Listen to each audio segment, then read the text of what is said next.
Hello welcome back. കൂന്തൽ അഥവാ കണവ നന്നാക്കാൻ അറിയാത്തവർക്കാണ് കേട്ടോ ഈ വീഡിയോ. അതിനായിട്ട് ആദ്യം കൂന്തൽ എടുക്കുക, അതിൻ്റെ തല വലിച്ചൂരി കളയുക. പിന്നെ ഇതിൻ്റെ തലഭാഗത്ത് അതിൻ്റെ ഫ്ലഷ് എല്ലാം വെള്ള കളറായിരിക്കും, അതല്ലാത്തതെല്ലാം ഈ ഭാഗത്തു നിന്നും വലിച്ചൂരി കളയുക. അതിനകത്ത് മഷിയുണ്ടാവും, അതും വലിച്ചൂരി കളയുക. പിന്നെ ചിലവർ ഈ തല അങ്ങനെ എടുത്തിടും കേട്ടോ, പക്ഷെ ഞാൻ അതിൻ്റെ കണ്ണ് മുറിച്ച് കളഞ്ഞിട്ട് ബാക്കി ഫ്ലഷ് ഭാഗങ്ങളാണ് എടുക്കാറ്. ഇനി അതിൻ്റെ ബാക്കി ഭാഗത്ത് ഒരു ചിറക് പോലെ ഉണ്ടാവും, അത് ഒന്ന് വലിച്ചു കഴിഞ്ഞാൽ തന്നെ അതിൻ്റെ സ്കിന്ന് മൊത്തത്തിൽ ഇങ്ങോട്ടേക്ക് വരും. പിന്നെ ഈ വിങ്സിൻ്റെ മേലെയുള്ള, അതായത് ഈ ചിറകിൻ്റെ മേലെയുള്ള ആ ഒരു സ്കിന്നും പീൽ ചെയ്തിട്ട് ആ ചിറകും എടുക്കുക കേട്ടോ, അതും അതിൻ്റെ ഫ്ലഷിൻ്റെ ഭാഗം തന്നെയാണ്. എന്നിട്ട് ഇത് ഈ വട്ടത്തിലാണ് മുറിക്കുന്നതെന്ന് വെച്ചാൽ അതൊന്ന് എടുത്ത് നന്നായി വെള്ളത്തിൽ കഴുകിയ ശേഷം വട്ടത്തിൽ മുറിച്ചെടുക്കുക.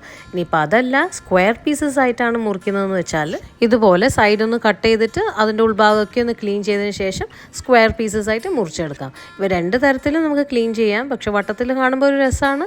ഇങ്ങനെയും കുഴപ്പമൊന്നുമില്ല, പക്ഷേ ക്ലീൻ ചെയ്യുന്നത് ഇതാണ് ഒന്നും കൂടി എളുപ്പം.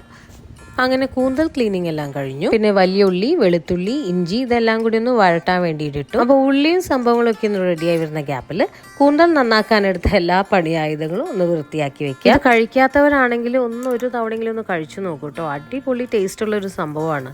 അങ്ങനെ ഉള്ളി വരണ്ട് കിട്ടി, അതിലേക്ക് മസാലകളെല്ലാം ഇട്ടു, മുറിച്ച് വെച്ചിരിക്കുന്ന കൂന്തലും ഇട്ടു. പിന്നെ ഒരു 10 മിനിറ്റ് ഒന്ന് മൂടി വെച്ചതിന് ശേഷം കൂന്തൽ കറി റെഡി.